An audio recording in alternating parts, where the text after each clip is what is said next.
The rain was just starting to let up over the suburbs of Nashville, Tennessee, where I'd spent the last few years building a life on my own.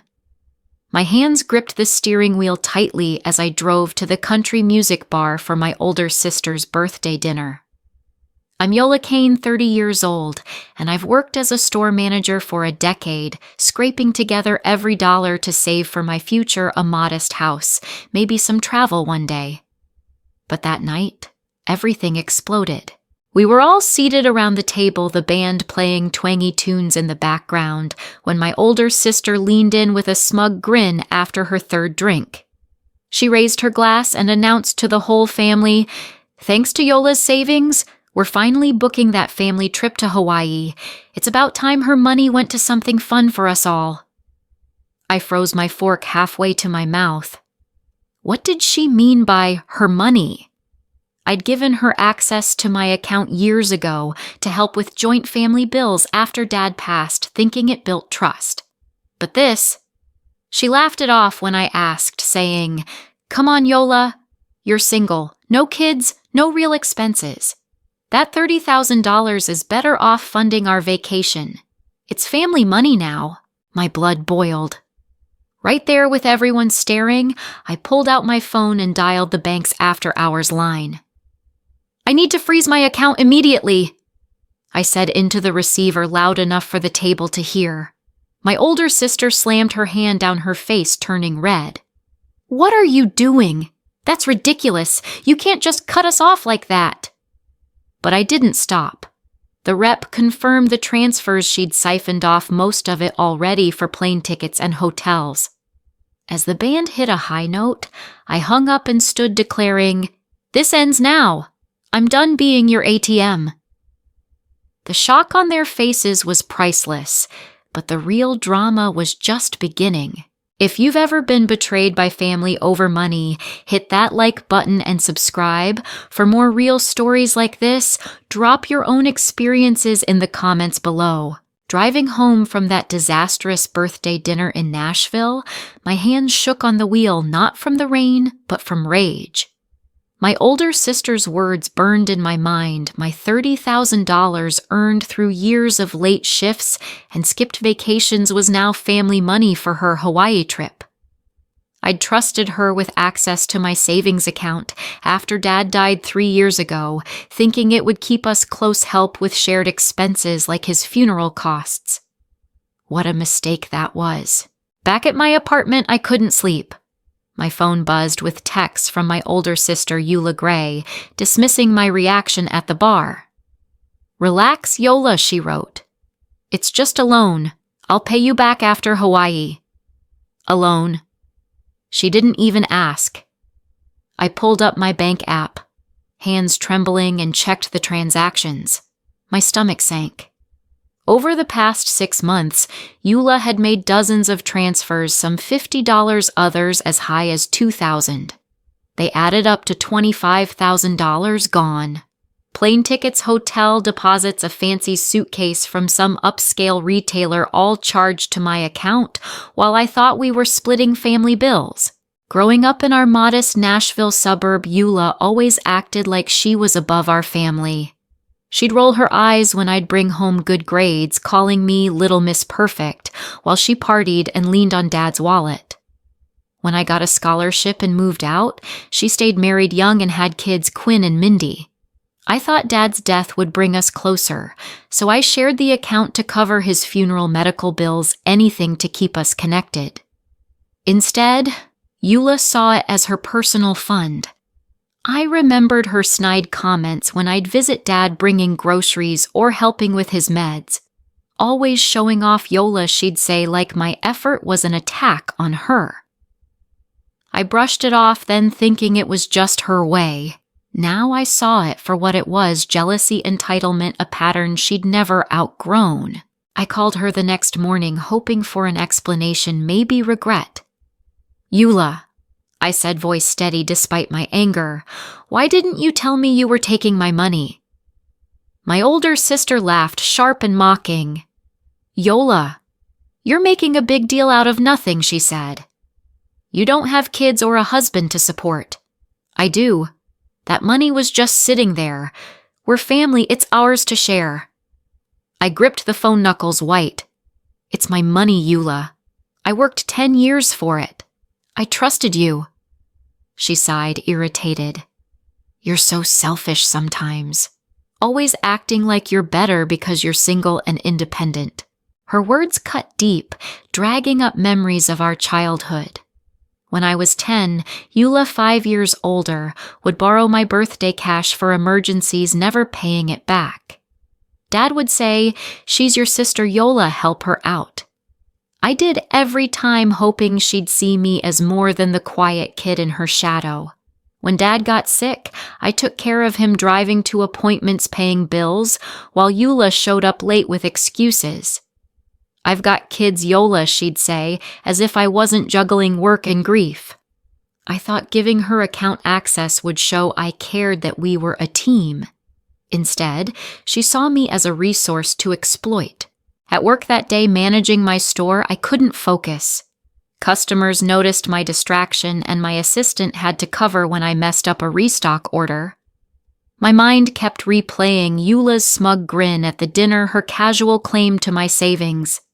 By lunch, I was done pretending. I drove to the bank and sat with a teller, a kind woman named Mrs. Cinda Hale, who lived down the street and often shopped at my store.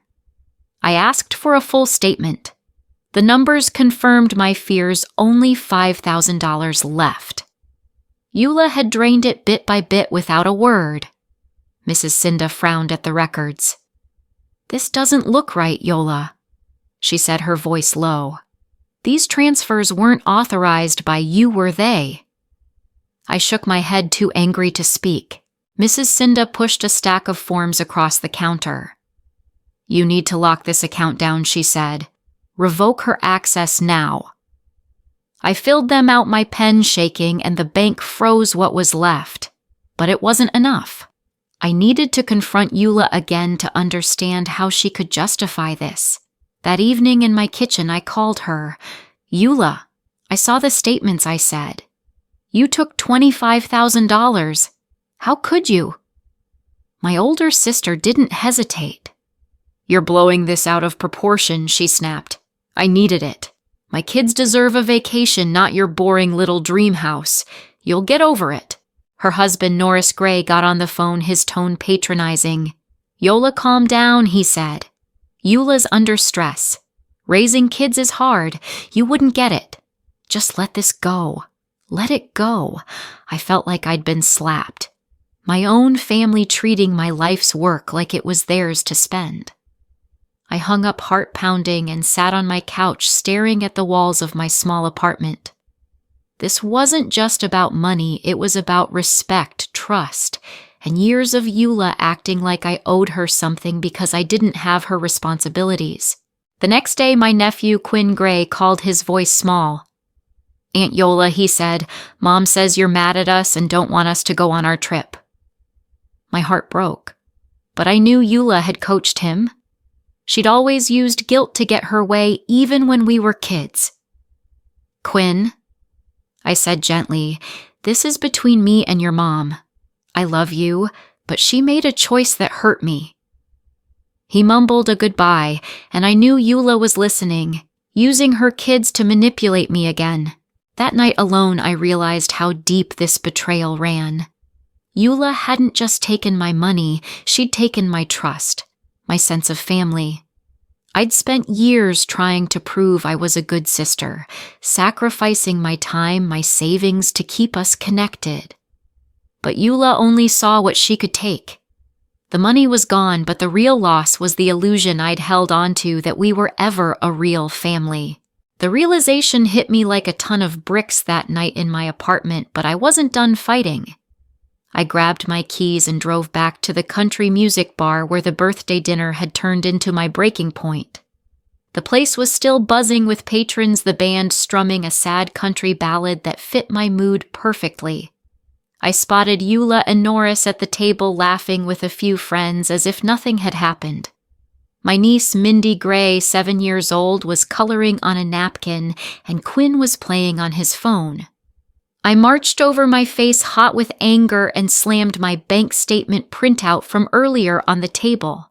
"Yola, this is what you've done," I said, pointing to the highlighted transfers. $25,000 gone for your little getaway. Explain this to everyone right now. My older sister looked up, her smile fading into a scowl. "Yola, you're embarrassing me on my birthday," she hissed. "Sit down and stop this nonsense." I didn't budge. Norris Gray cleared his throat, trying to play peacemaker. "Yola, let's talk outside," he said, glancing at the kids. "You're upsetting Mindy and Quinn." But Mindy looked up curiously, and Quinn put down his phone, eyes wide. "No, we're talking here," I replied, my voice rising over the music. "You took my money without asking Yola. That's theft." My older sister stood up, her chair scraping loudly. "Theft. You gave me access, remember? It's for the family. You're always hoarding your cash like it's gold. My kids need memories, not your empty savings account." Friends at the table shifted uncomfortably, whispering among themselves. One of them, a coworker of Eula's, tried to intervene. "Maybe you two should cool off," she said. But I ignored her, turning back to Yola. "Memories. What about my future? I worked overtime for that money, skipped dinners out, all while you spent Dad's insurance on new clothes." Norris Gray jumped in, his face reddening. "Yola, that's not fair," he said. "Eula's been stressed with the kids, Quinn's school fees, Mindy's dance classes, it adds up. You don't understand because you don't have responsibilities like us." I laughed bitterly. "Responsibilities? You mean like paying my own bills, supporting Dad when he was sick? I did that alone while you made excuses." Quinn tugged at Eula's sleeve. "Mom, why is Aunt Yola yelling?" he asked, his voice shaky. My older sister knelt down to him. "Aunt Yola's just being silly, sweetie," she said, shooting me a glare. "She'll get over it." That was the last straw.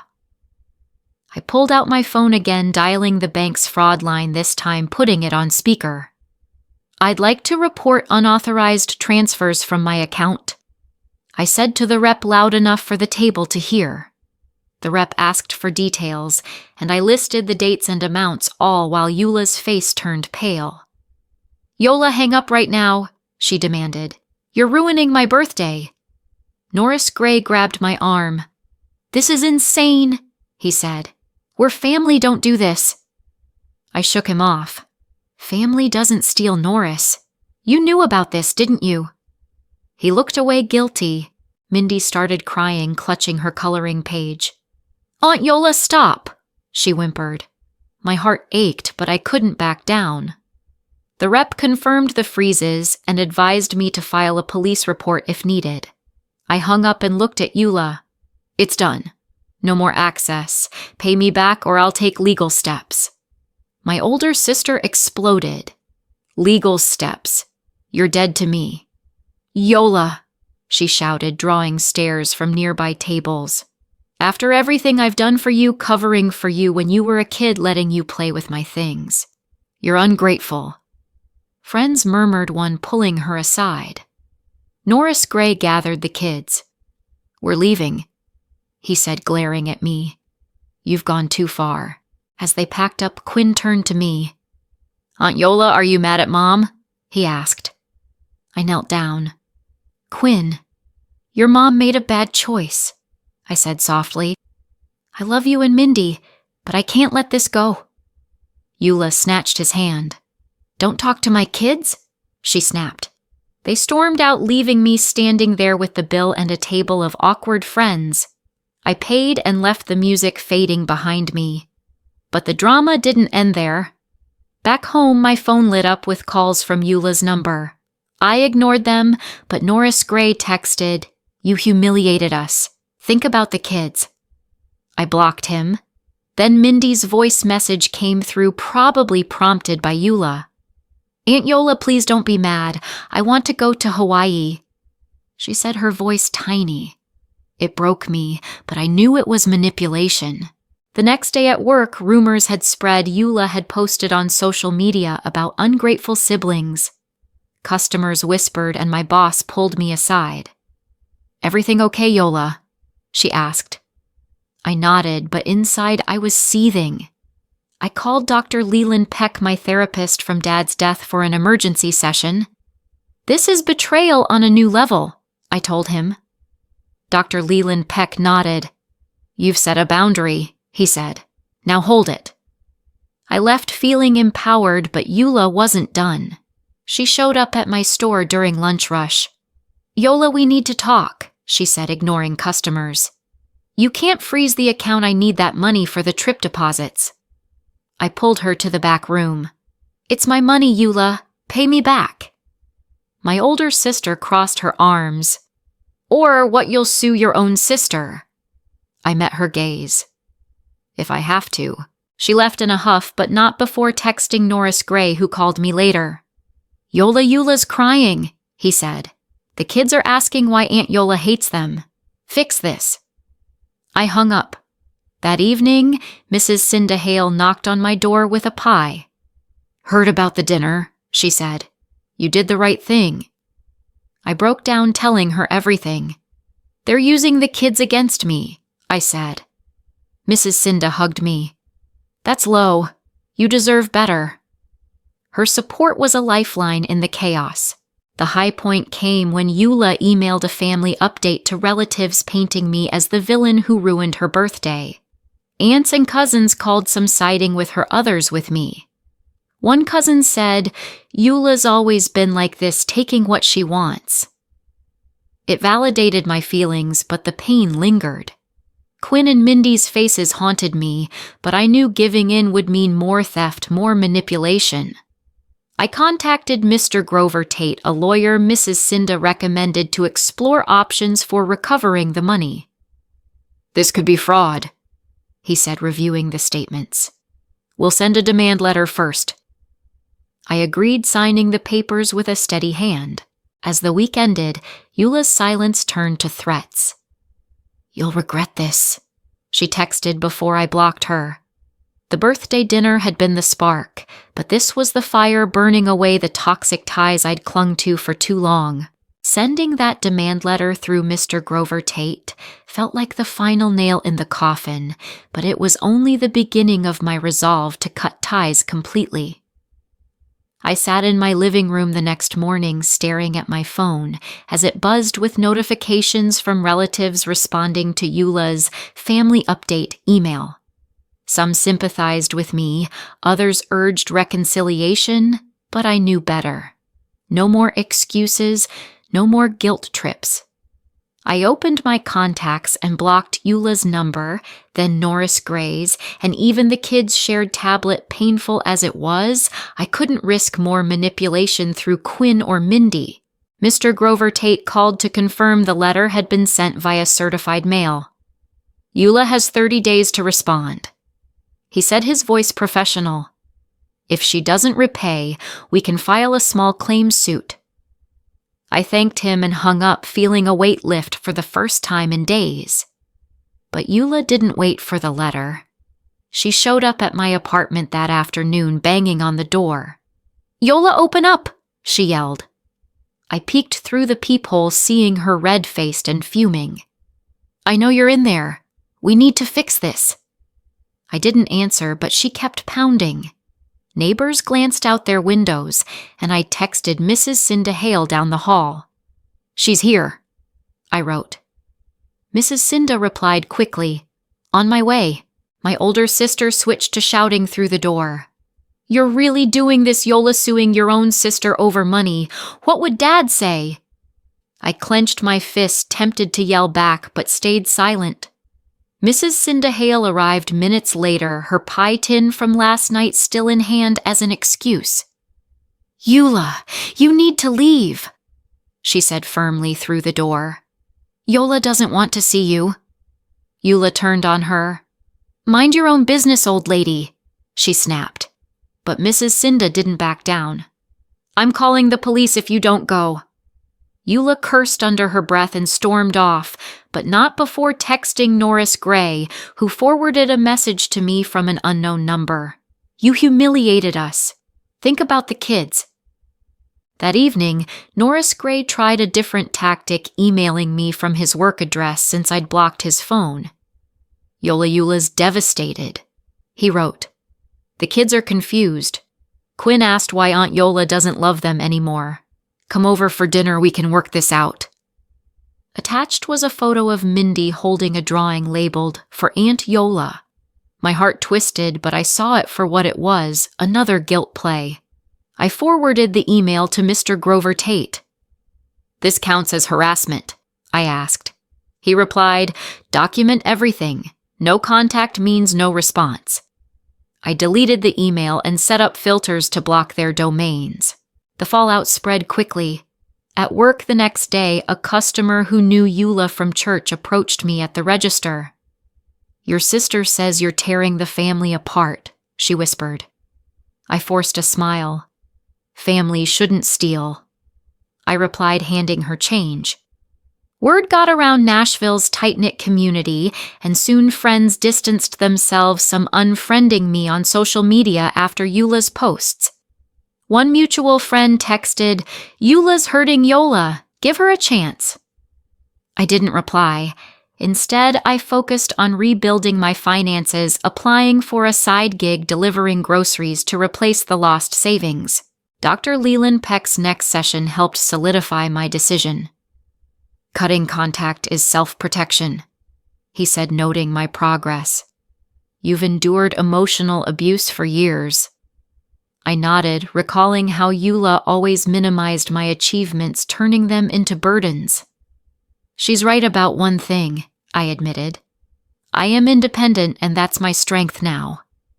He suggested journaling to process the grief, and I started that night writing about the good times with Quinn and Mindy, like taking them to the zoo last summer.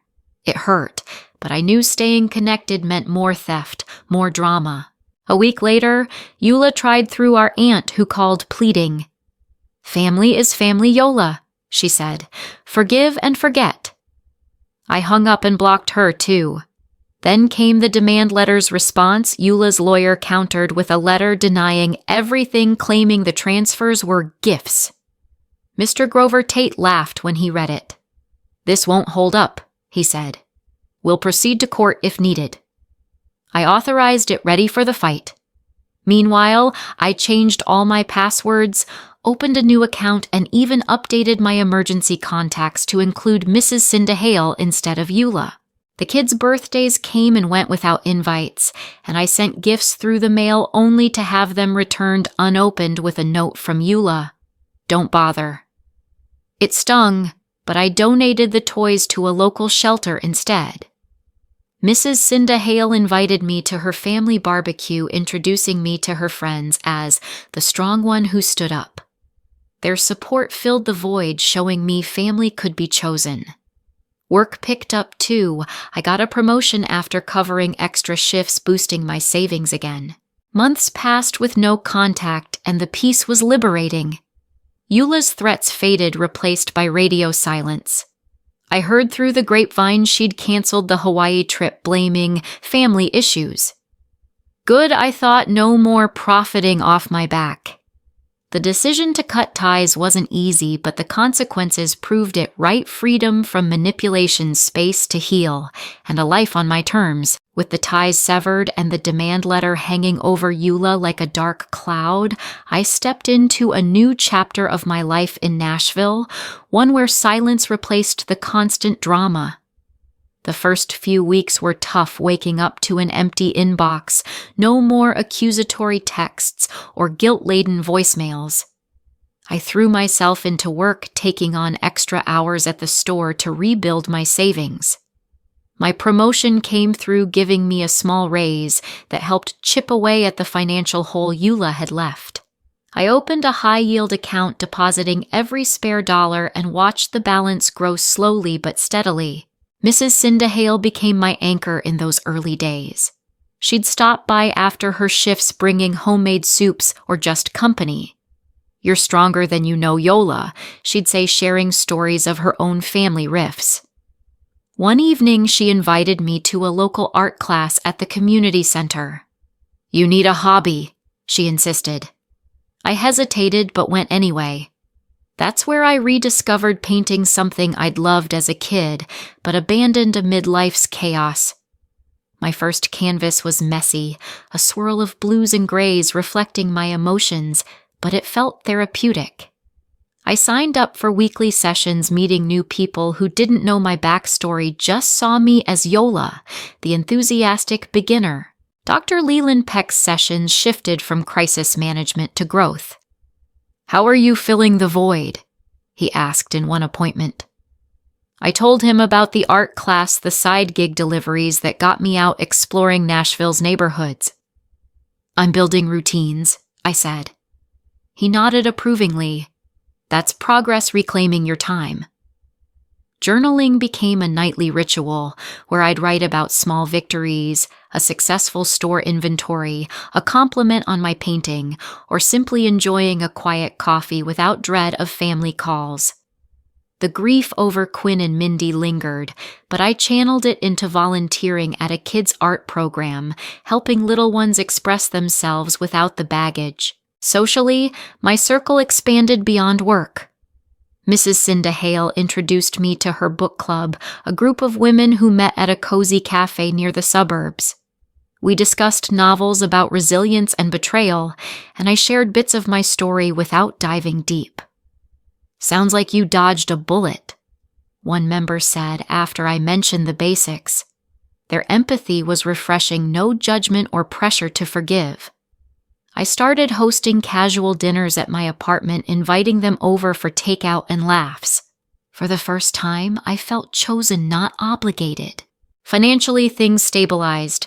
The side gig brought in extra cash, and I budgeted rigorously, cutting unnecessary expenses like the streaming services Yola had added to my card years ago. Mr. Grover Tate updated me on the case. Yola had ignored the demand letter, so we filed in small claims court. "She's avoiding service," he said in a call. I didn't care anymore. The money was secondary to my peace. When the court date approached, Yola settled out of court, repaying $10,000 in installments.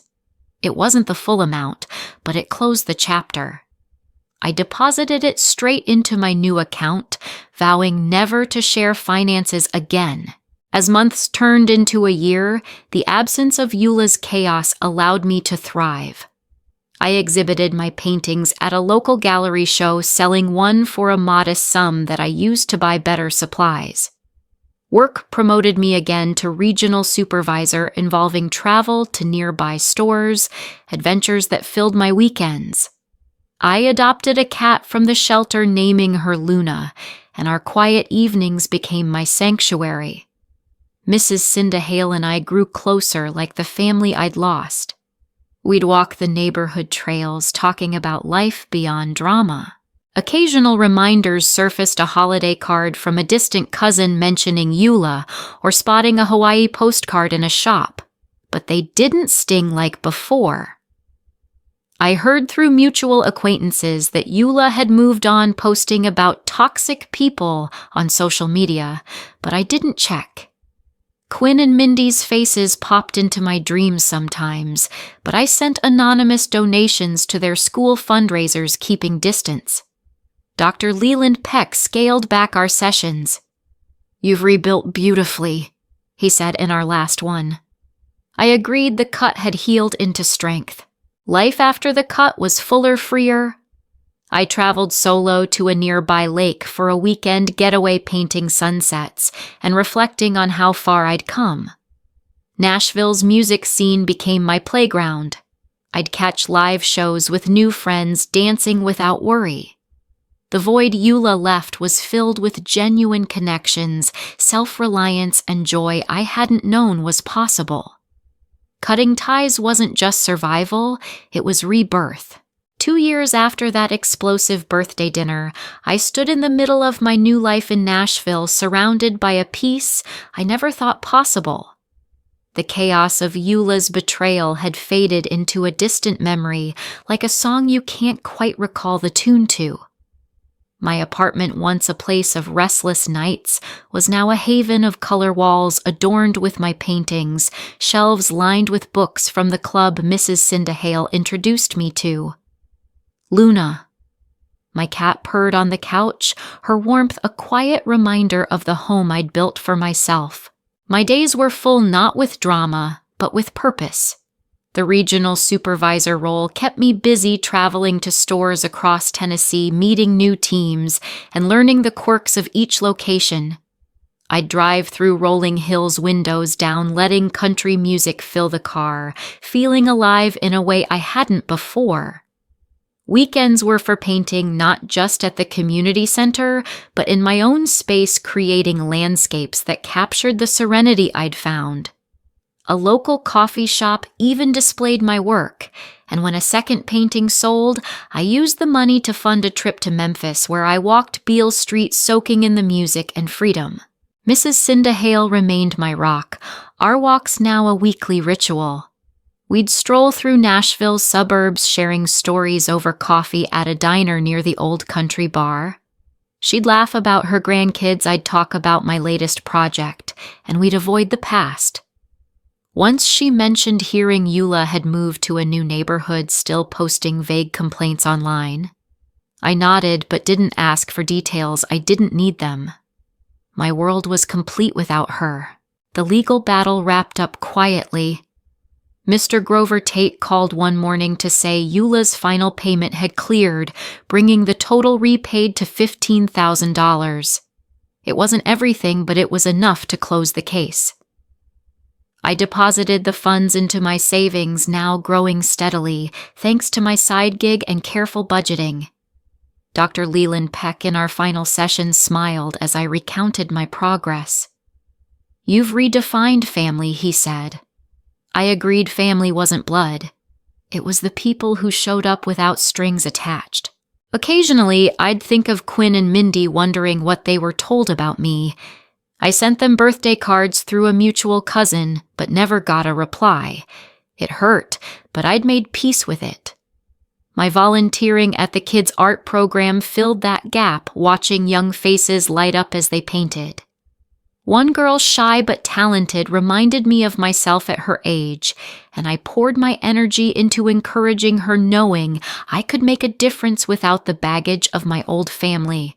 Reflecting on it all, I realized the betrayal at that birthday dinner wasn't just a loss, it was a gift. It forced me to see the truth about Yola, to break free from years of guilt and obligation. I learned that family isn't a given. It's earned through respect and care. My older sister never understood that, and maybe she never will.